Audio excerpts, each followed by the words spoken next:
మత్తయి శుభవార్త 12వ అధ్యాయం. మత్తయి శుభవార్త 12వ అధ్యాయాన్ని చూద్దాం. బైబిల్ ఉన్న వాళ్ళందరూ కూడా చదువుకుందాం. బైబిల్ తీయండి. మత్తయి శుభవార్త 12వ అధ్యాయము 9 నుండి 14 వచనాలు చదువుకుందాం. అందరు కలిసి చదువుకుందాం. ఆయన అక్కడి నుండి వెళ్ళి వారి సమాజ మందిరములలో ప్రవేశించినప్పుడు, ఇదిగో ఊచె చేయి గలవాడొకడు కనబడెను. వారు ఆయన మీద నేరం మోపవలెనని, విశ్రాంతి దినమున స్వస్థపరచుట న్యాయమా అని ఆయన అడిగిరి. అందుకు ఆయన, మీలో ఏ మనుషునికైనను నొక గొర్రె నుండి అది విశ్రాంతి దినమున గుంటలో పడిన ఎడల దాన్ని పట్టుకొని పైకి తీయడా? గొర్రె కంటే మనుషుడు ఎంతో శ్రేష్ఠుడు. కాబట్టి విశ్రాంతి దినమున మేలు చేయుట ధర్మమే అని చెప్పి ఆ మనుషునితో, నీ చెయ్యి చాపమనెను.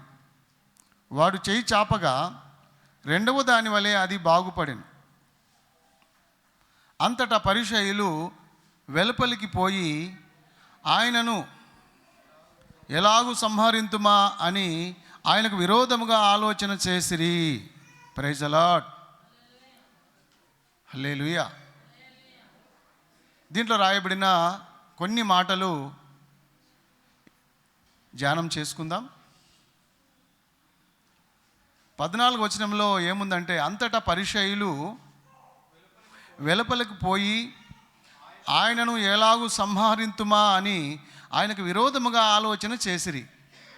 వినండి, శాస్త్రులు పరిసయ్యుల దుష్టత్వం, కఠినత్వం ఎంత గొప్పదో ఒకసారి మనం ఆలోచించాలి. యేసయ్య, శాస్త్రులు, పరిసయ్యులు. యేసయ్య మనసు ఏంటి, ఎలాంటిదో, ఇక్కడ ఉన్నటువంటి పరిసయ్యులు, శాస్త్రులు, పరిసయ్యులటువంటి మనసు ఎలాంటిదో ఒక్కసారి మనం గుర్తు చేసుకుందాం. వినండి, శాస్త్రులు ఏమంటున్నారు, పరిసయ్యులు ఏమంటున్నారంటే, కఠినంగా మాట్లాడుతున్నారు. ఆనాటి శాస్త్రులు, పరిసయ్యులు ఎక్కువగా దేనికి ప్రాధాన్యత ఇస్తారంటే, విశ్రాంతి దినానికి ప్రాధాన్యత ఇస్తారు. ఎంత పర్ఫెక్టో! విశ్రాంతి దినం అనగానే ఏ పని చేయకుండా అన్ని పనులు మానేసి ప్రభు సన్నిధికి వచ్చి ప్రభుని ప్రార్థిస్తూ ఉంటారు. ప్రభు ఆజ్ఞలను నెరవేర్చడానికి వాళ్ళు ఆలోచిస్తూ ఉంటారు. శనివారానికి ఎక్కువగా, విశ్రాంతి దినానికి ఎక్కువగా ప్రాధాన్యత, ప్రాముఖ్యత ఇచ్చేవాళ్ళు శాస్త్రులు, పరిసయ్యులు. ఎక్కువగా ఆచరించేవాళ్ళు, విశ్రాంతి దినాన్ని ఆచరించేవాళ్ళు, ఎక్కువగా పఠించేవాళ్ళు విశ్రాంతి దినాన్ని. విశ్రాంతి దినమునకే ప్రాధాన్యత ఇస్తున్నారు. యేసు ప్రభు సమాజ మందిరంలో బోధించుచు ఉన్నప్పుడు యేసు ప్రభుకి ఒక ఆయన కనబడ్డాడు, ఊచె చేయి గలవాడు. ఊచె చేయి అంటే చెయ్యి ఎండిపోయింది. పక్షవాతము రావచ్చు చేతికి. ఏమొచ్చింది? ఊచె చేయి అంటే చెయ్యి పూర్తిగా ఎండిపోయింది, చిక్కిపోయింది. చెయ్యి పూర్తిగా ఎండిన స్థితిలో ఉన్నది. ఊచె చేయగలవాడు యేసు ప్రభువుకు కనబడగానే యేసు ప్రభువుకు కనికరం వచ్చింది. యేసయ్య ఎంత కనికరం గలవాడో, ఎంత జాలి హృదయుడో, ఎంత దయగలవాడో, ఎంత ప్రేమనో యేసయ్యకు. ఆపదలో ఉన్నవాళ్ళు కనబడగానే ఆయన వెంటనే జోక్యం చేసుకుంటాడు. ఎవరైనా కష్టంలో ఉంటే, బాధల్లో ఉంటే నష్టపోయి ఉంటే, బలహీనులుగా ఉంటే యేసయ్య చూసి వెంటనే జోక్యం చేసుకుంటాడు. వాళ్ళని రక్షించడానికి, వాళ్ళకు సహాయం చేయడానికి యేసయ్య వెంటనే కేర్ తీసుకుంటాడు. ఇక్కడ సమాజ మందిరంలో ఊచ చేయగలవాడు ఉన్నాడే, ఆయనను చూసి యేసయ్య బాగు చేయడానికి ప్రయత్నాలు చేస్తే అడ్డుకున్నారు. శాస్త్రులు పరిసయ్యులు అడ్డుకున్నారు. వద్దు వద్దు, ఊచ చేయగలవాన్ని బాగు చేయవద్దు. ఇది ఏం దినం అనుకున్నావు? ఇది విశ్రాంతి దినం కదా. విశ్రాంతి దినమున ఏ పని చేయొద్దు కదా. ఎంత నిష్ఠత! ఆ రోజు విశ్రాంతి దినానికి ఇచ్చారు. ఈ విషయంలో మెచ్చుకోవచ్చు. విశ్రాంతి దినమును ఎంత పర్ఫెక్ట్గా ఆచరిస్తున్నారో, పఠిస్తున్నారో, అనుసరిస్తున్నారో మనం ఈ విషయంలో, ఒక విషయంలో అయితే మనం మెచ్చుకోవచ్చు. ఈరోజు క్రైస్తవులు ఆదివారముకు టైంకి రమ్మంటే రారు, పాటించరు. ఆదివారాన్ని పఠించరు, అనుసరించరు, గౌరవం ఇయ్యరు, మర్యాదనివ్వరు. చాలామంది లేటుగా వస్తుంటారు మందిరానికి. మరి పరిసయ్యులను ఈ విషయంలో, ఒక విషయంలో మెచ్చుకోవచ్చు. ఏంటంటే వాళ్ళు విశ్రాంతి దినాన్ని కరెక్ట్గా పాటిస్తున్నారు.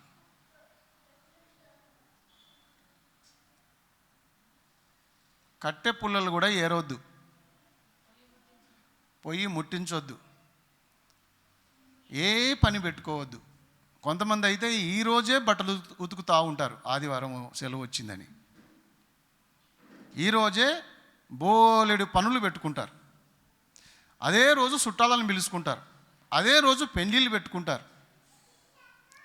అదే రోజు పెళ్ళిళ్ళు, అదే రోజు చుట్టాలు వస్తారు. అదే రోజు ఇంకా చికెన్ మటన్ తెచ్చుకుంటారు. ఆ రోజే వంటల పని ఎక్కువగా చేస్తూ దేవుని యొక్క క్రమాన్ని అతిక్రమిస్తారు.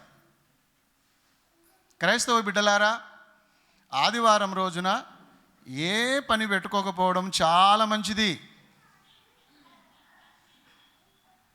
విశ్రాంతి దినమున ఆ రోజు శాస్త్రులు పరిసయ్యులు 39 పనులను నిషేధించారు. ఇంచుమించు 39 పనులను నిషేధించినట్టు రాయబడింది. ఏ పని కూడా ఆ రోజు పెట్టుకోవద్దు.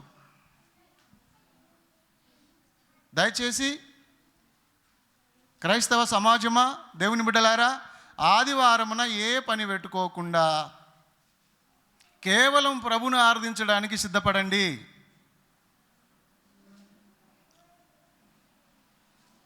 ఒకవేళ మీరు టిఫిన్ చేసి రండి, ఆరాధన అయిపోయినాక వంట చేసుకోండి. ఇక ఆ రోజే చికెన్ మటన్లు తెచ్చి, చేపలు తెచ్చి వంట చేసుకుంటా టైమును వేస్ట్ చేయకండి. చుట్టాలు వస్తే, ఆదివారం చుట్టాలు వస్తా అంటే రేపు రమ్మని చెప్పండి. చుట్టాల వలన ఆటంకపరచబడొద్దు, పెళ్ళిళ్ళ వలన ఆటంకపరచబడొద్దు. ఏ కార్యక్రమం ఉన్నా ఆదివారాలు పెట్టుకోకుండి, అది మంచిది కాదు, అది నీకు ఆశీర్వాదం కాదు. విశ్రాంతి దినాన్ని పఠించాలి, ప్రాముఖ్యతనివ్వాలి దానికి. హల్లెలూయా. అయితే ఒక విధంగా మంచిదే, కానీ శాస్త్రులు పరిసయ్యులు ఒక విధంగా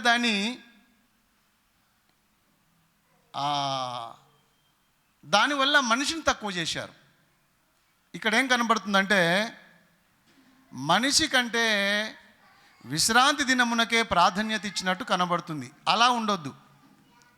శాస్త్రులు పరిసయ్యులు చేసిన దుష్టత్వం ఏంటంటే, విశ్రాంతి దినమున ఒక ఊచ చేయగలవానిని ప్రభు బాగు చేయడం వాళ్ళకు నచ్చలేదు. వినండి, ఏం నచ్చలేదు? విశ్రాంతి దినమున యేసు ప్రభు ఊచ చేయగలవానిని బాగు చేయడము వారికి నచ్చలేదు.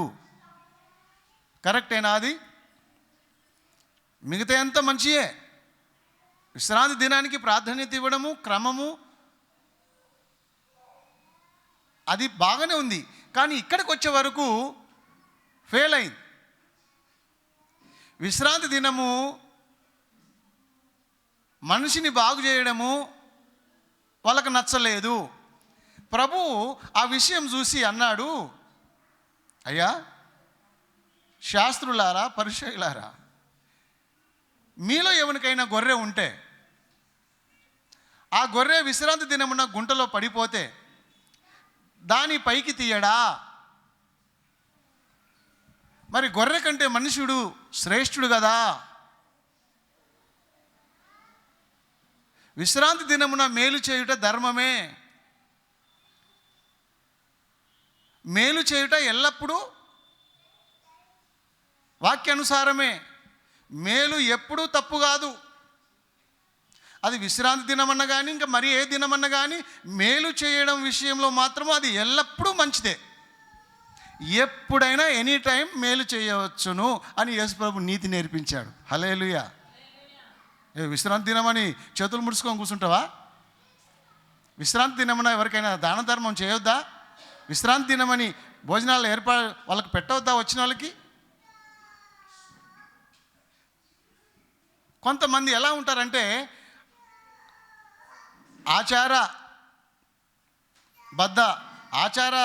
ఆచార ఎందుకంటే ఇది ఆచారాలు పాటిస్తారు. ఎక్కువగా ఆచారాలు పాటిస్తారు. చాలామంది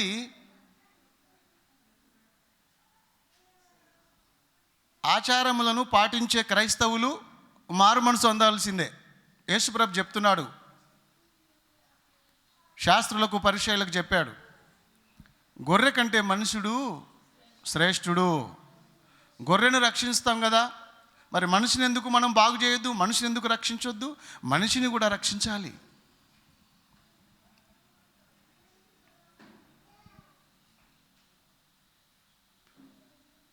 ఈరోజు చాలామంది పక్కనున్న మనిషికి అన్నం పెట్టరు, కానీ పక్షులకు పశువులకైతే దాన ధర్మాలు చేస్తూ ఉంటారు. మనం చూస్తూ ఉంటాం కదా. ఈ మధ్యలో వానర సైన్యము కోతులకు కూడా ఎక్కడెక్కడికలో పండ్లు తీసుకొని వచ్చి ఆ కోతులకు వేస్తూ ఉంటారు. కొంతమంది పక్షులకు దాన వేస్తూ ఉంటారు. నిజానికి ఎవరు శ్రేష్ఠులు సృష్టిలో? సృష్టి అంతటిలో ఒక మనిషే శ్రేష్ఠుడు. మనిషి తర్వాత అన్నీ. మనం ఎవరిని ప్రేమించాలి? ఎవరికి మనము సహాయం చేయాలి? మొట్టమొదటిగా పక్షులకా, పశువులకా? పక్కన మనిషి ఆకలితో అలమటించిపోతుంటే ఆయనకి ఒక పూట భోజనం పెట్ట శాత కాదు, కానీ కోతులకైతే అరటి పండ్లు పెడతావా? పక్షులకు విత్తనాలు చల్లుతావా? దేవుడు ఎవరిని ప్రేమించమన్నాడు? నిన్ను వల్ల నీ పొరుగువాని ప్రేమించు. నీ పొరుగువానికి సహాయం చేయి. నీ పొరుగువానికి సహాయం చేయి. వాడు ఆపదలో ఉంటే ఆదుకో. ఒక మనిషి ఆపదలో ఉంటే ఆదుకో, సహాయం చేయి, ప్రేమించు. యేసుప్రభు చెప్పింది అదే. కానీ శాస్త్రులు పరిసయ్యులు ఏం చేస్తున్నారంటే ఆ మనిషి బాగుపడడం వీళ్ళకి ఇష్టం లేదు. ఊచ చేయగలవాడు బాగుపడడం వీళ్ళకు ఇష్టం లేదు. విశ్రాంతి దినమున నువ్వు ఈ పని చేస్తావా అని యేసుప్రభు మీదనే నేరం మోపిరు. అప్పుడు యేసు ప్రభు వాళ్ళని గద్దించి కలయ చూసి, గొర్రె కంటే మానవుడు శ్రేష్ఠుడు, మనిషినికి మేలు చేయడము అది ఎల్లప్పుడూ మంచిదే. విశ్రాంతి దినమైనా ఇంకే దినమైనా మేలు చేయడము ధర్మమే, అది వాక్యానుసారమే, అది న్యాయమే అని యేసు ప్రభు తెలియజేశాడు. అయితే ఆ విషయంలో వాళ్ళు యేసు ప్రభు మీద పగబెట్టుకొని ఆయనను ఎప్పుడు ఎలాగూ సంహరింతుమా అని పగబట్టారు.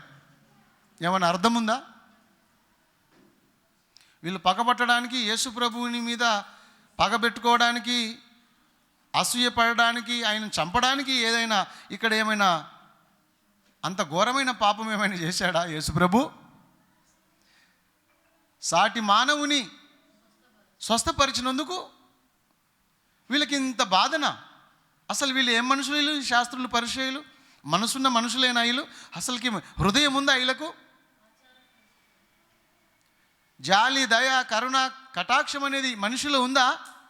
సాటి మనిషి నశించిపోతుంటే, కృషించిపోతుంటే, నాశనానికి వెళ్తుంటే పట్టించుకోడు.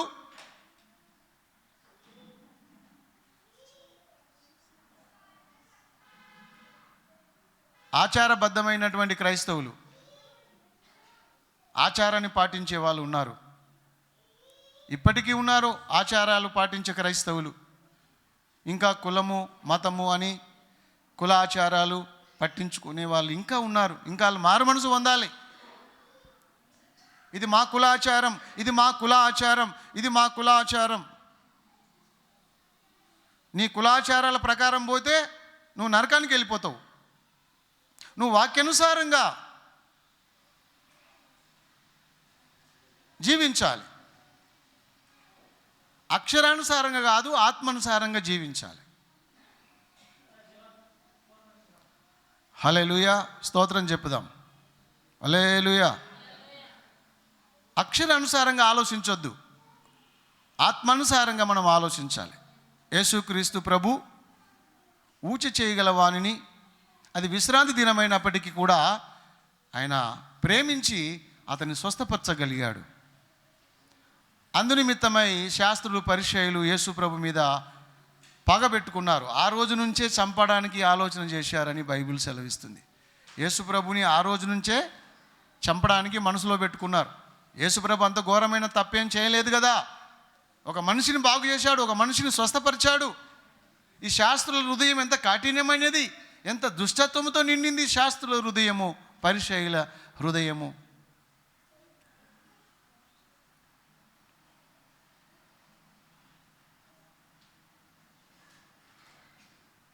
మత్తయి శుభవార్త 15 అధ్యాయము 6వ వచనంలో ఉంది. మత్తయి శుభవార్త 15 6వ వచనం. మీరు మీ పారంపర్యాచారం నిమిత్తము దేవుని వాక్యము నిరర్థకము చేయుచున్నారు, వేషధారులారా. చూశారా? 3వ వచనంలో కూడా ఉంది చూడండి. 3వ వచనం, మీరు మీ పారంపర్యాచార నిమిత్తమై దేవుని ఆజ్ఞను ఎందుకు అతిక్రమించుచున్నారు? దేవునికి స్తోత్రం. పెద్దల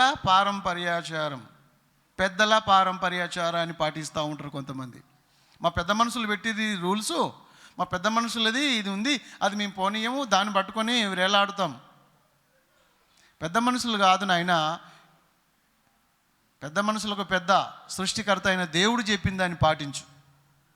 దేవుడు అంటాడు, కనికరమనే కోరుచున్నాను కానీ బలిని కోరను. నేను కోరేది బలిని కాదు, కనికరము కలిగి ఉండాలి మనం. సిద్ధాంతం కాదు,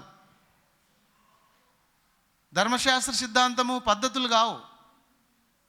సాటి మనిషిని ప్రేమించడానికి ఏ రోజైతే ఏమైంది చెప్పండి? ప్రేమించడమే ముఖ్యము, సహాయం చేయడమే ముఖ్యము, మేలు చేయడమే ముఖ్యము. దానికంటే ముఖ్యమైన ఆచారం ఉందా? దానికంటే ముఖ్యమైనటువంటి విశ్రాంతి దినం ఉందా? ఇంకొక మాట ఇక్కడ మనం ఆలోచించాలి. విశ్రాంతి దినము ఎవరు ఏర్పాటు చేశారు? దేవుడు ఏర్పాటు చేశాడు. విశ్రాంతి దినము దేవుడు ఏర్పాటు చేశాడు. ఎందుకు ఏర్పాటు చేశాడు? మానవులకు మేలు చేయడానికి. విశ్రాంతి దినాన్ని దేవుడు ఏర్పాటు చేసింది ఎందుకంటే ఆ రోజు మానవులు రెస్ట్ తీసుకోవాలి, సెలవు తీసుకోవాలి. వాళ్ళ ఆరోగ్యం కొరకు, వాళ్ళ మంచి కోసం, వారి మేలు కోరి రోజు కష్టం చేస్తారు కదా. 6 రోజులు కష్టపడండి, కానీ ఒకరోజు మీరు విశ్రాంతి తీసుకోండి, నన్ను ఆరాధించండి, మీరు కూడా విశ్రాంతి తీసుకోండి. ఇది మీ మేలు కోసమే, ఇది మీకు సహాయం చేయడం కోసమే విశ్రాంతి దినం. విశ్రాంతి దినం మనిషి కోసమే కానీ మనిషి విశ్రాంతి దినం కోసం కాదు. విశ్రాంతి దినాన్ని హైలైట్ చేసేసారు వాళ్ళు శాస్త్రులు, పరిచయులు. యేసుప్రభు ఏమో అది కరెక్ట్ కాదు. హైలైట్ చేయండి, చేసేటప్పుడు చేయండి. విశ్రాంతి దినాన్ని పాటించండి, క్రమంగా ఉండండి, ఓకే. కానీ ఒక సాటి మనిషికి సహాయం చేయనంతగా విశ్రాంతి దినాన్ని పాటించని అవసరం లేదు.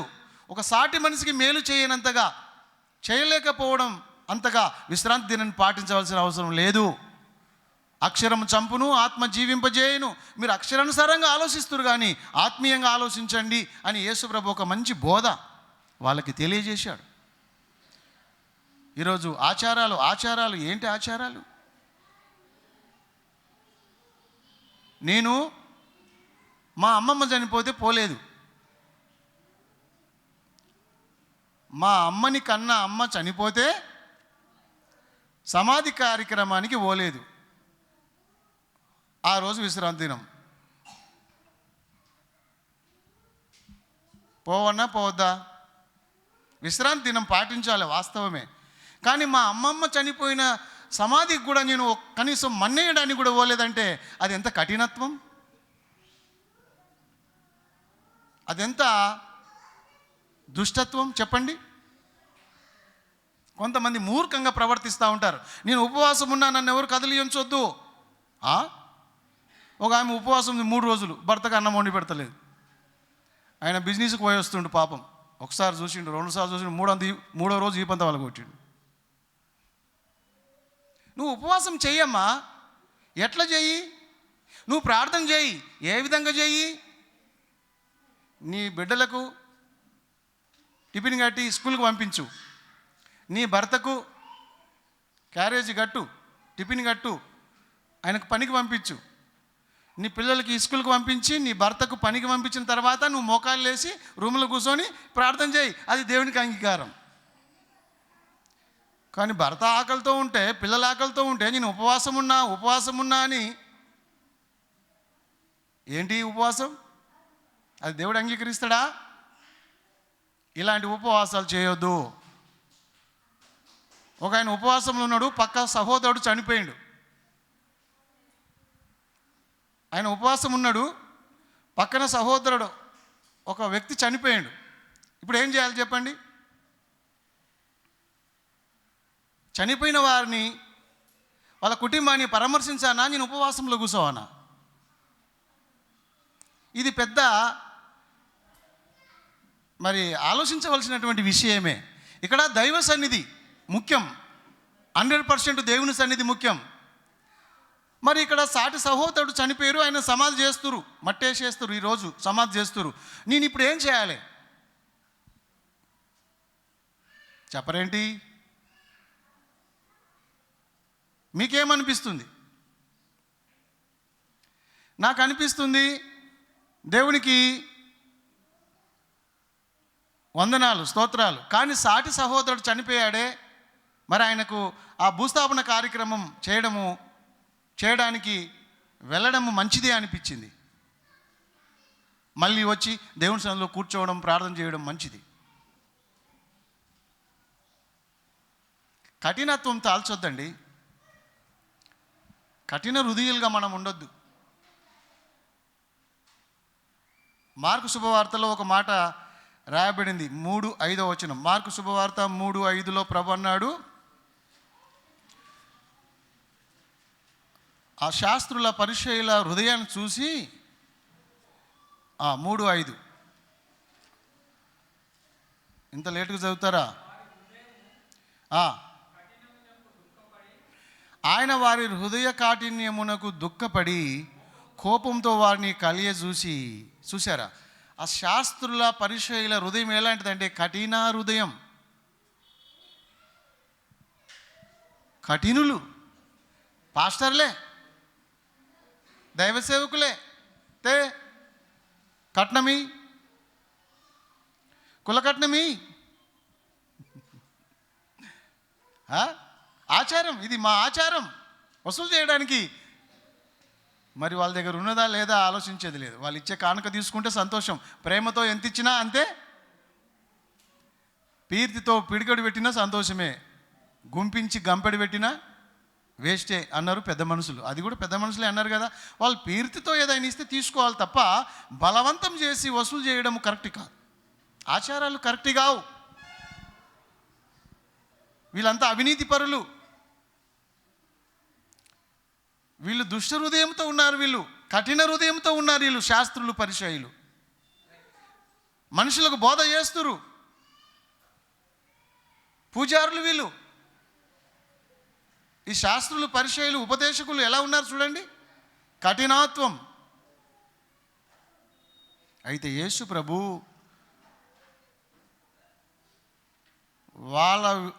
వాళ్ళ హృదయాన్ని చూసి ఆయన దుఃఖపడ్డాడు. ఇంత కఠినత్వమా ఈ దేవుని బిడ్డల్లో, ఇంత దుష్టత్వమా ఈ దేవుని బిడ్డల హృదయంలో, సాటివానికి సహాయం చేయలేనంత కఠినత్వం అని యేసుక్రీస్తు ప్రభు వాళ్ళ కాఠినత్వంని గద్దించాడు, ఖండించాడు.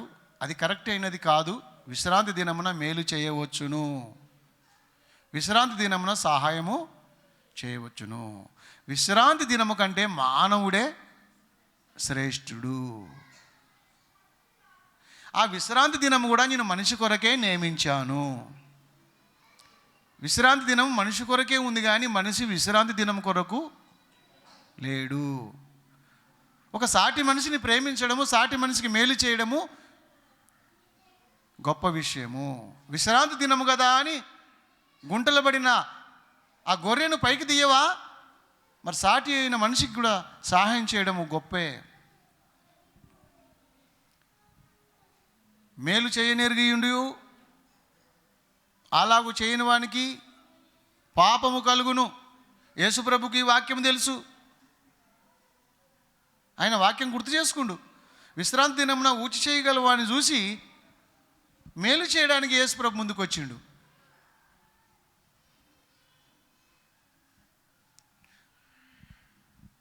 కనికరమనే కోరుచున్నాను కానీ బలిని కోరను. కొన్నిసార్లు మనము ఆధ్యాత్మికంగా ఆలోచించాలి, అక్షరానుసారంగా ఆలోచించొద్దు. ఏమయ్యాయో డేవిడ్, అందుకనే పౌలు అంటాడు, అక్షరం చంపును ఆత్మ జీవింపజేయును. అక్షరానుసారంగా కొంతమంది ఆలోచిస్తూ ఉంటారు. నీ పసిపిల్లలను పట్టుకొని బండకేసి కొట్టువాడు ధన్యుడు అని ఉంది. అంటే దాని అర్థం ఏందో ఆలోచించాలి. నిజానికి మన పసిపిల్లలు కాలు చేతులు పట్టి బండ కొట్టుమని కాదు. కొంతమంది అలా కూడా ఆలోచిస్తారు. ఏమా, నీ పసిపిల్లలను పట్టుకొని బండకేసి కొట్టువాడు ధన్యుడు అని ఉంది. అర్థం ఏంటి? క్రీస్తు అనే బండకి ఎవరిని కొట్టాలి? పసిపిల్లల్ని. ఎవరు ఈ పసిపిల్లలు? మనలో ఉన్న చిన్న చిన్న పాపాలు, ప్రేమతో ముద్దుగా చేసిన పాపాలు, చిన్న చిన్న పొరపాట్లు, అపరాధములు. నువ్వు అనుకుంటావు చిన్నదే కదా, చిన్న అబద్ధమే కదా, చిన్న కొంటె చూపే కదా, చిన్న ఆలోచనగా అనుకుంటావు. ఆ చిన్నదే డేంజర్. బియ్యంలో పెద్ద రౌతుని తీసి పడేయచ్చు, కానీ చిన్న రౌతు డేంజర్. అదే పంటి కింద పడి బాధ పెడుతుంది. కనబడని పాపాలు, కనబడని దోషాలు, అపరాధాలు నీలో మనలో ఎవరిలోనైనా ఉంటే వాటిని పట్టుకోవాలి. పట్టుకొని క్రీస్తు అనే బండకు కొట్టువాడు ధన్యుడు. తన అతిక్రమములకు పరిహారం నొందినవాడు, తన పాపములకు ప్రాయశ్చిత్తం నొందినవాడు ధన్యుడు. ఇదన్నమాట. దాని అర్థం అదే అయి ఉంటుంది. కానీ దాన్ని అర్థం చేసుకోవాలి కదా. ఆయన నాసికనంద్రములో పొగబుట్టగా అని ఉంది ఒక దగ్గర వాక్యంలో. అంటే వాళ్ళు అన్నారు దేవుడు బీడి తాగిండా అని. అపార్థాలు. ఆయన నాసికనంద్రములో పొగబుట్టగా, ఎక్కడ మాట చూడండి, ఎక్కడ చూశాను,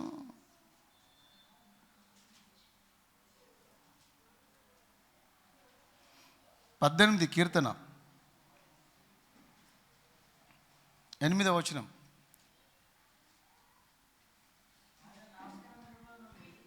ఆయన నాసిక నందరములో నుండి పొగ పుట్టాడు.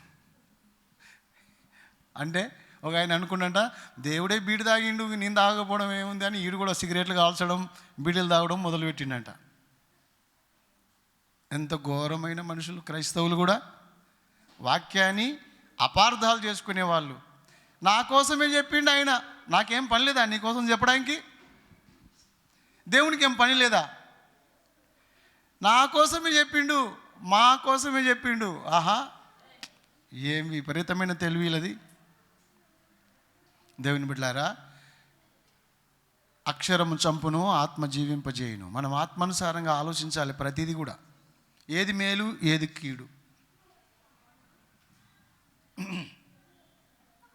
ఉపవాసంలో ఉంటే సాటి మనిషి పక్కన చనిపోతే లేవవా? సహాయం చేయవా? తర్వాత ఉపవాసం చేయి. ఉపవాసం చేయడానికి నీకు టైం ఉంది కదా. సమాధి అయితే ఆగుతుందా? మట్టిలో పాతి పెట్టినాక చేయి ఉపవాసం. పిల్లలకు టిఫిన్ కట్టినాక చేయి, భర్తకు టిఫిన్ కట్టినాక చేయి. ముందే నువ్వు ఉపవాసంలో కూర్చుంటే అలా వంట వాళ్ళు చేయాలి.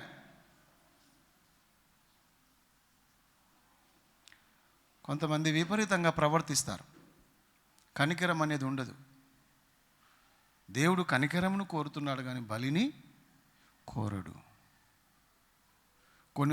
కొన్నిసార్లు విశ్రాంతి దినమని, ఉపవాసంలో ఉన్నానని మనము మేలు చేయకుండా ఆగొద్దు. నువ్వు ఉపవాసంలో ఉన్నా, విశ్రాంతి దినమైనా, మేలు చేసే సమయం వచ్చినప్పుడు తప్పకుండా చేయాలి.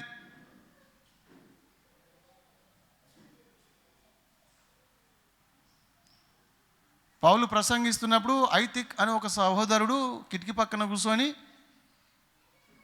వాక్యం వినుకుంటూ నిద్రపోయి కిటికీలో నుండి జోకి కింద పడి చచ్చిపోయాడు. ఇలాగనే పౌలు వాక్యం బోధిస్తుండు. అప్పుడు ఏమైంది తెలిసినా? వాడు పడిపోయాడు కింద.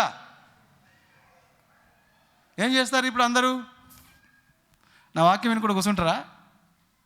నేను వాక్యం చెప్పుడు కరెక్టా? మీరు కూర్చోవడం కరెక్టా? ఆ పడిపోయినోని కాపాడడం కరెక్టా? చెప్పండి.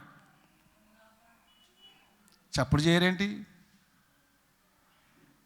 ఏది న్యాయమో, ఏది ధర్మమో, ఏది మేలో, ఏది వాక్యానుసారమో మనం ఆలోచించాలి కదా. అమ్మో, వాక్యం చెప్తున్నప్పుడు ఎక్కడ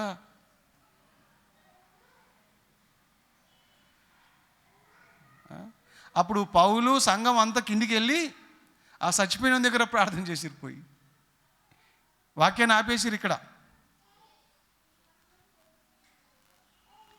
ఇప్పుడు ఎవరికి కోతి కరిచింది అనుకో, ఏం చేస్తాం? ఇప్పుడే ఉరుకుతాం. మన దగ్గర కోతులు ఎక్కువ. అలా బిడ్డకు కరిచింది అనుకో, ఉండమ్మా వాక్యం వినమ్మంటే వింటదా? అమ్మో, నా బిడ్డకు కోతి కలుస్తుంటే నేను వాక్యం కూర్చుండే ఏడి నానే ముందు జోక్. ప్రభు మనసు కూడా అలాంటిదే. ఒకరోజు యేసు ప్రభు ఏకాంతంగా ప్రార్థన చేయడానికి అరణ్యంకి వెళ్ళిండు. ఏకాంతంగా ప్రార్థన చేయడానికి అరణ్యానికి వెళ్ళిండు. అరణ్యం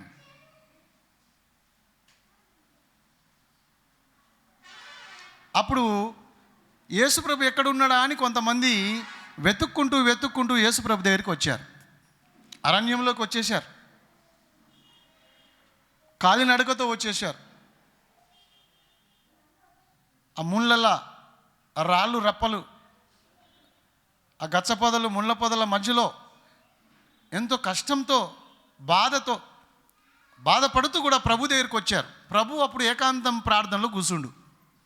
ఇప్పుడు ఏం చేయాలి? ప్రభు తండ్రితో మాట్లాడుతున్నాడు. ఆయన ఆత్మలో నీలమైపోయిండు. ఏకాంత సమయంలో అరణ్య మార్గంలో ఆయన ప్రార్థన చేస్తుంటే గుంపు వచ్చింది. ఒక గుంపు రోగిష్ఠులు వచ్చిర్రు.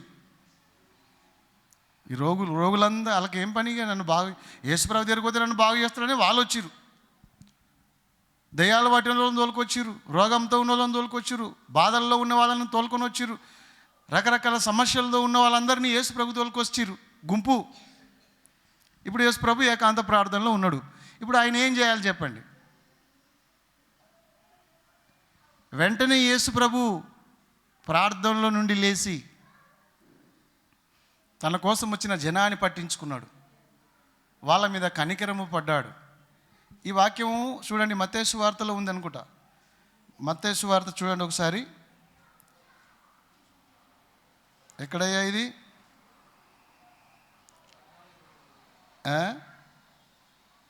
ఎక్కడయ్యా ఇది ఏకాంత ప్రార్థన యేసు ప్రభు చేసింది? చూడండి ఒకసారి చూడండి.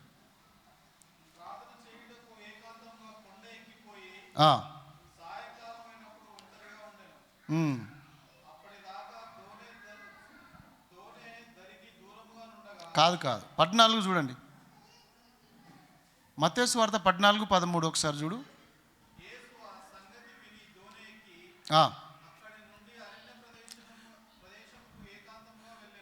యేసయ్య అరణ్య ప్రదేశమునకు ఏకాంతముగా ప్రార్థన చేయడానికి వెళ్ళెను.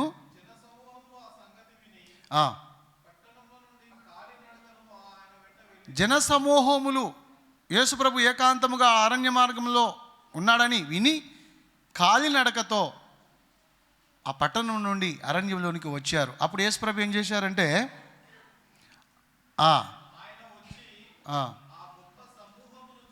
ఆయన వచ్చి, అంటే ప్రార్థనలో నుండి లేచి తండ్రితో ప్రార్థన చేస్తున్నాడు, తండ్రితో సహవాసము కలిగి ఉన్నాడు. ఆ ప్రార్థనలో నుండి లేచి వచ్చి వారి మీద కనికరపడి వారిలో రోగులైనటువంటి వారిని స్వస్థపరిచెను. హల్లెలూయా. మరి దేవుడు అనుకోవచ్చు కదా, నేను ప్రార్థనలో ఉన్నా, మీరు అందరూ పక్కకుండండి, నేను ప్రార్థనలో ఉన్నా, ఇప్పుడు లేవా, కొంపలు కాలిపోయినా లేవా, పక్కోళ్ళు చచ్చిపోయినా లేవా. సరే, కొంపలు కాలినా లేవవు, పక్కోళ్ళు చచ్చిపోయినా లేవవు, ప్రార్థనే నీకు ముఖ్యం, అది మంచిదే. కానీ ఒకప్పుడు ఒక కోణంలో అది కరెక్ట్ కాదు. ప్రార్థన పట్టు ఉండడం మంచిదే. ఒక ఆయన, నేను ప్రార్థన చేస్తా, నాగుమా వచ్చి బుసగొట్టినా లేవా అన్నాడు. ఈ పక్కన దోమ కొట్టినా కూడా దోమని ఇట్లా కొట్ట అని నేను ఒక ఆయన నిర్ణయం చేసుకున్నాం. మొదట్లో ప్రభుని నమ్ముకున్న మొదట్లో అట్లాంటి విశ్వాసం మాది. దోమ వచ్చి కొడుతున్నా దాన్ని కొట్టము, మా మనసు అటు పోదు. పాము వచ్చి బుసగొట్టినా మా మనసు అటు పోదు. దయ్యం వచ్చి తిరుగుతున్నా మా మనసు అటు పోదు. ఏకాంత ప్రార్థన తండ్రితో చేస్తామని నిర్ణయం చేసుకున్నాం, మా బ్రదర్ సత్యానందం గారు, నేను. ఆ ప్రార్థనలు ఎక్కడంటే అరణ్య మార్గంలో ఇలాగా ప్రతిరోజు వెళ్ళి ప్రేయర్ చేసుకునే వాళ్ళం. ఒకరోజు దయ్యాలు వచ్చినాయి, లేవలే, దోమలు కొడుతున్నాయి.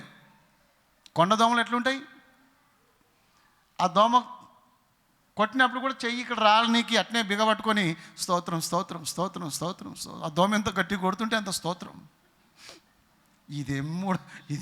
ఇదేంటి నిష్ఠత? నేనే ఆ పని చేసిన వాళ్ళం. ఇక ఇట్లా కొన్నిసార్లు ఇంకొక పని ఏంటంటే, ఉదయం 3 గంటలకు 4 గంటలకు సెర్ల మునిగి రావాలి. మా నిష్ఠత చూడప్పుడు ఉదయం 3 గంటలకు 4 గంటల టైంలో చలికాలం సమయంలో చెరువుకి వెళ్ళి, వేడి నీళ్ళు కావివి, చెరువుకి వెళ్ళి తలస్నానం చేసుకొని వచ్చి మళ్ళీ అప్పుడు ప్రేయర్ చేసుకొని బైబిల్ చదవాలి. మా నిష్ఠత ఇలా కొనసాగుతుండగా మా ఆత్మీయ తండ్రి వెంకటరెడ్డి గారు నేర్పించిన కఠినమైనటువంటి ఏమంటారు దీన్ని, కట్టడలు, నియమములు, కఠినమైనవి నేర్పించిండు ఆయన. అదే సమయంలో మా అమ్మమ్మ చనిపోతే పోలేదు, ఆ మృతుల్ని పాతి పెట్టుకొని నిమ్మండి అన్నాడు ఆయన. మాకు తెలిసి తెలియని జ్ఞానంతో కొన్నిసార్లు మూఢత్వము, దుష్టత్వము, కఠినత్వం కూడా మాలో ఉండేది. ఓ రోజు నాగుపాము వచ్చింది. నాగుపాము ప్రార్థనలు చేస్తుంటే నాగుపాము వచ్చి కరవనే కరిచింది.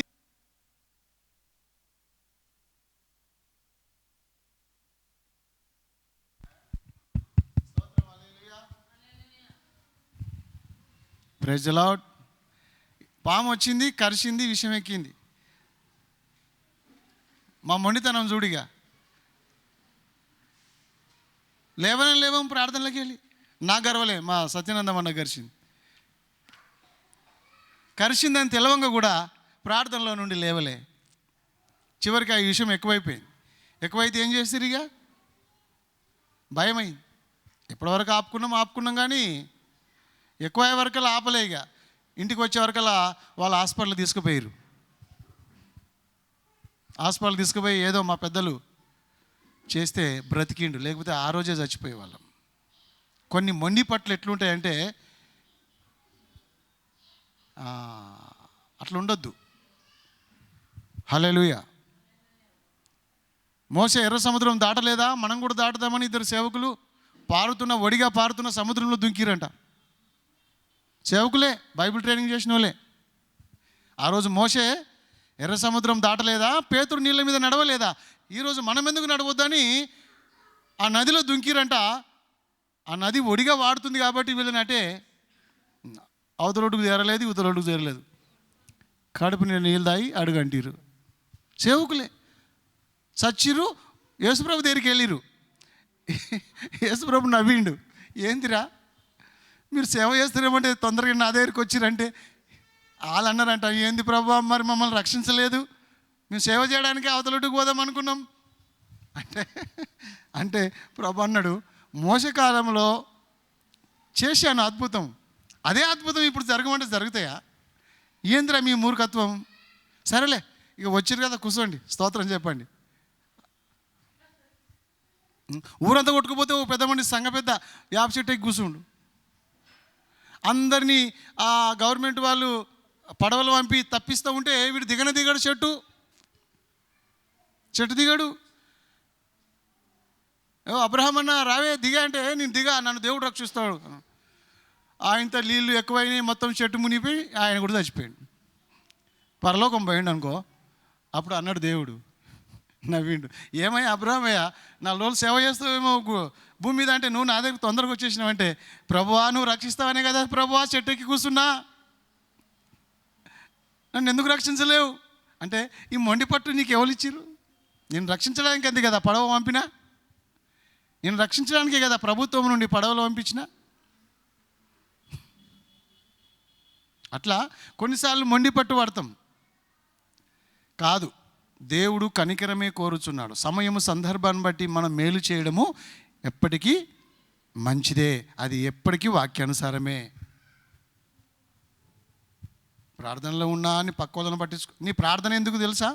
పక్కోదని ప్రేమించడం కోసమే. నీ ప్రార్థన ఎందుకు తెలుసా?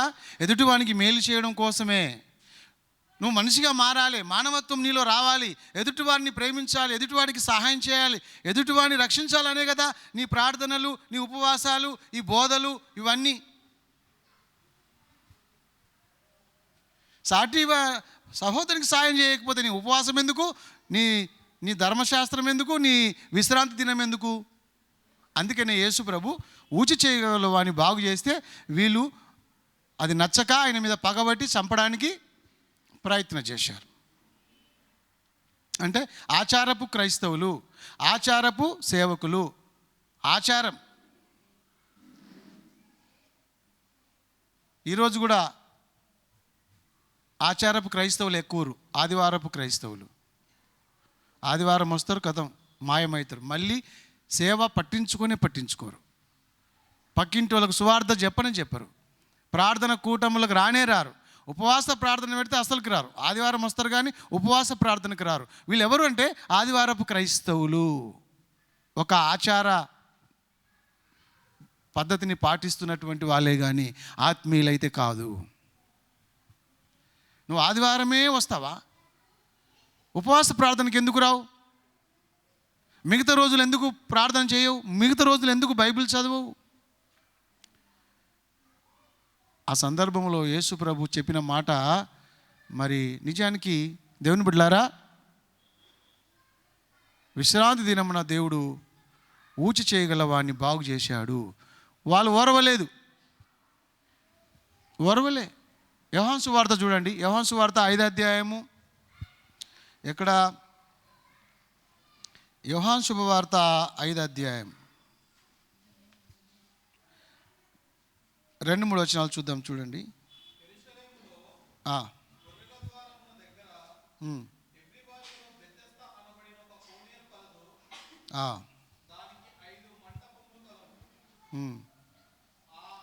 ఎనిమిది వచనం చూద్దాం.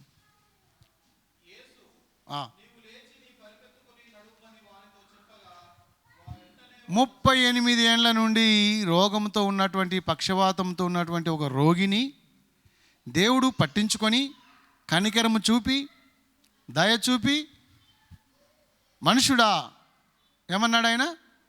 నీ పరపెత్తుకొని, నువ్వు లేచి నీ పరపెత్తుకొని నడువమని చెప్పగా వాడు వెంటనే స్వస్థత నొంది తన పరుపునెత్తుకొని నడిచెను. అదే దినం అంటే విశ్రాంతి దినము.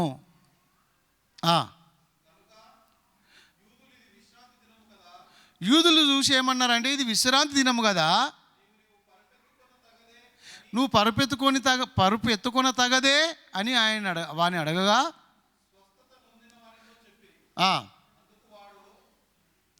అందుకు వాడు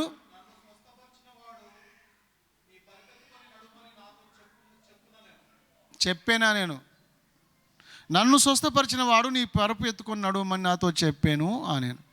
ఇక్కడ కూడా యూదులు పరిచయులు ఏం చేస్తున్నారంటే, 38 ఏండ్ల నుండి రోగంతో ఉన్న వ్యక్తి ఆ రోజు లేచి తను పడుకున్న పరుపు ఎత్తుకొని ఇంటికి పోతుంటే ఓర్వలేరు. విన్నారా? ఏమా 38 ఏండ్ల నుండి రోగంతో ఉన్నాడు, వాని ఎవరు పట్టించుకోలే. యేసుప్రభు పట్టించుకొని వాడిని బాగు చేసి నీ పరుపెత్తుకొని ఇంటికి పో అని చెప్పగానే వాడు స్వస్థత పొంది వాడు పడుకున్న పరుపును సుట్ట చేసుకొని ఎత్తుకొని పోతుంటే పరిచయులు ఏమన్నారు తెలుసునా? శాస్త్రులు ఏమన్నారు తెలుసునా? ఒరేయ్, ఇది విశ్రాంతి దినం కదా, విశ్రాంతి దినమున నువ్వు ఏం మోసిండు? పరుపు ఎత్తుకోకూడదు కదా. అరే, ఇదేంది ధర్మము, ఇదేమి న్యాయము, ఇదేమి కాఠినత్వము, ఇదేమి దుష్టత్వం చెప్పండి. మనుషులేనా అసలుకి? ఎత్తుకొని పోతే ఏమైంది? వాడు అన్ని రోజులు పడుకున్న దుప్పటి అది పరుపు చుట్టుకొని ఇంటికి వెళ్ళిపోతుండు, దేవునికి స్తోత్రం చెప్పుకుంటా. బాగుపడ్డాడు, యేసయ్య బాగు చేసిండు. అది ఓర్వలేక వాళ్ళు ఆయన్ని ప్రశ్నిస్తున్నారు. ఇది విశ్రాంతి దినం కదా, నువ్వు లేవకూడదు కదా, నువ్వు అట్నే మరి 38 సంవత్సరాలు పండుకుంటే లేపినావా? మరి చూడు, వీళ్ళు శాస్త్రులు, వీళ్ళు పరిచయులు, వీళ్ళు ధర్మశాస్త్ర ఉపదేశకులు. కానీ హృదయం ఎట్లా ఉంది?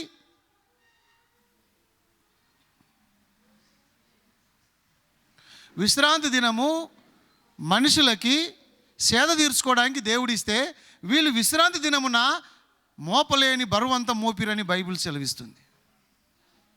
మనుషుల మీద అనేక విధములైన భారములు పెట్టిరని బైబిల్లో రాసి ఉంది. ఈ గురువులు, ఈ మత గురువులు, ఈ శాస్త్రులు, ఈ పరిచయులు ప్రజల మీద భారమైనటువంటి మోయలేని బరువు మోపిరి. యేసు ప్రభు చెప్తున్నది ఒకటే, ఆచారాలు వద్దు.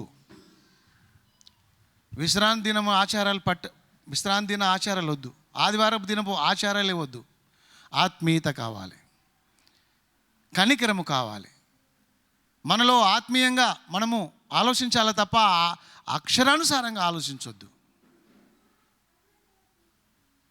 మనం పేరు క్రైస్తవులుగా ఉండొద్దు, నామకార్థ క్రైస్తవులుగా ఉండవద్దు.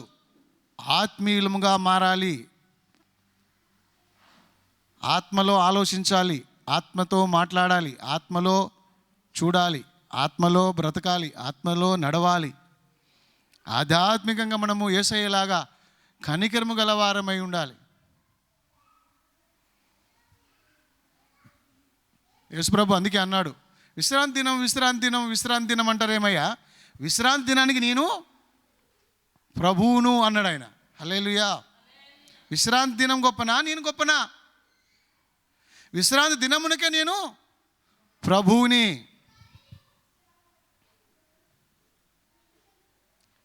విశ్రాంతి దినం గొప్పనా, ఒక మనిషి గొప్పనా? యేసు ప్రభు ఎవరి కొరకు ప్రాణం పెట్టిండు, ఎవరి కొరకు దిగి వచ్చిండు, ఎవరి కొరకు చనిపోయిండు? ఒకసారి ఆలోచిస్తే మనిషి కోసం. ఈ మనిషి సృష్టిలో శ్రేష్టమైన వాడు. దేవుని కంటే కొంచెం తక్కువగా చేసితివి, మహిమ ప్రభావములతో నువ్వు అతని అభిషేకించితివి.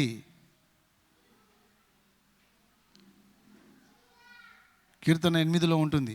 గొప్పవాడు మనిషి, సృష్టి అంతటిలో కూడా శ్రేష్ఠుడు. కాకుల కంటే, పిచ్చుకల కంటే, గొర్రె కంటే, పశువుల కంటే మనుషుడు శ్రేష్ఠుడు అన్నాడు యేసు ప్రభు. హల్లెలూయా. ఈ మనిషి కోసమే యేసయ్య సిలువలో ప్రాణాన్ని అర్పించాడు, రక్తము కార్చాడు. మన కోసమే ఆయన చనిపోయాడు. కాబట్టి యేసు ప్రభు మనుషులకు విలువనిస్తున్నాడు. మనుషులే శ్రేష్ఠులు అంటున్నాడు, ఆచారాలు కాదు, పద్ధతులు కాదు. ఏమంటావు? ఎవరికి విలువ ఇవ్వాలి? ఎవరిని ప్రేమించాలి? ఎవరి మీద జాలి చూపాలి? ఎవరికి మనం సహాయం చేయాలి? సాటి మనుషులకు. మనిషిని మనిషి ప్రేమించలేకపోతే వాడు ఎన్ని ఆచారాలు చేసినా వేస్ట్, వాని భక్తి వేస్ట్. వాళ్ళ స్వనీతి పరులు, వాళ్ళు స్వనీతి వేస్ట్. అది ఎప్పటికీ ఎల్లప్పుడూ మేలు చేయుట, అది ఎప్పటికీ వాక్యానుసారమే, అది ఎప్పటికీ ధర్మమే, న్యాయమే. అది విశ్రాంతి దినమైనా, మరో దినమైనా, ఏ దినమైనా, ఎప్పుడైనా, ఎనీ టైం మేలు చేయడము ధర్మమే. విశ్రాంతి దినము కదా అని మనము సైలెంట్గా ఉండొద్దు. అది ఏ దినమైనా సాటి సహా మనిషికి ఆపదలు ఉన్నప్పుడు ఆదుకోవడము ధర్మమే. ఇదే యేసుప్రభు నేర్పినటువంటి నీతి. దేవునికి స్తోత్రం, హల్లెలూయా. అయితే ఆయన అది చేసినందుకు వాళ్ళు ఏం చేశారు? పగబట్టారు. నేను ఉత్తమమైన దాన్ని చేసినందుకు వారు నాకు శత్రువులైరి అన్నాడు దావీదు. నిర్నిమిత్తముగా నా మీద పగబట్టిన వాళ్ళు నా తల వెంట్రుకల కంటే ఎక్కువగా ఉన్నారు అన్నాడు యేసుప్రభు. కాబట్టి ప్రియమైన దేవుని బిడ్డలారా, ఈరోజు మనం నేర్చుకోవాల్సింది ఏంటంటే, ఆచారాలను వదిలిపెట్టాలి, విడిచిపెట్టాలి. ఒక ఆమె ప్రభుని నమ్ముకున్నామే ఏ రోజు పెళ్లి పెట్టుకుందాము అని ఆలోచిస్తుంది.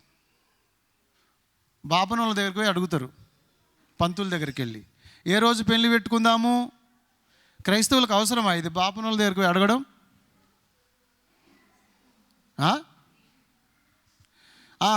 పందిరి ఏ రోజు వేద్దాం? పందిరి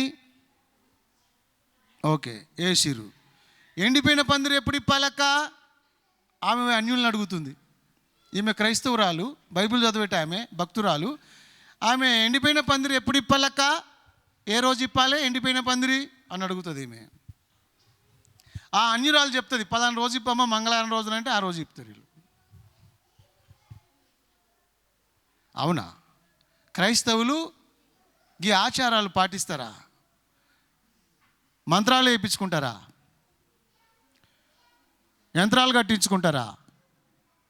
చేయి చూపించుకుంటారా? ఒక ఆమె కడుపుతోటి ఆమె వచ్చి చేయి చూపించుకుందంట. ఆ మంత్రకాంత దగ్గరికి వచ్చి, అయ్యా నాకు కొడుకు పెడతాడా బిడ్డ పుడతాడా చెప్పయ్యా అని చేయి చూపించుకుందంట. యంత్రాలు చేయి చూసిన వాళ్ళ దగ్గరికి వచ్చి చూపించుకుంది. ఏమని? కొడుకు పుడతాడా బిడ్డ పుడతాడా అంటే ఆడు చూసి ఆమె ముఖం చూసి ఈమె ముఖం చూసి అన్నాడంట, అమ్మ పుడితే కొడుకు పుడతాడు లేకపోతే బిడ్డ పుడతాడమ్మా. వానికేం తెలిసి సావదు. వానికి ఏం తెలిస్తేనేమో చెప్తుండే. వానికి తెలియక వాడేమన్నాడు, బిడ్డ పుడితే కొడుకే పుడతాడు లేకపోతే బిడ్డ. మరి ఇది నాకు తెలుసు. గిదే నువ్వు చెప్పేది చేయి చూసి.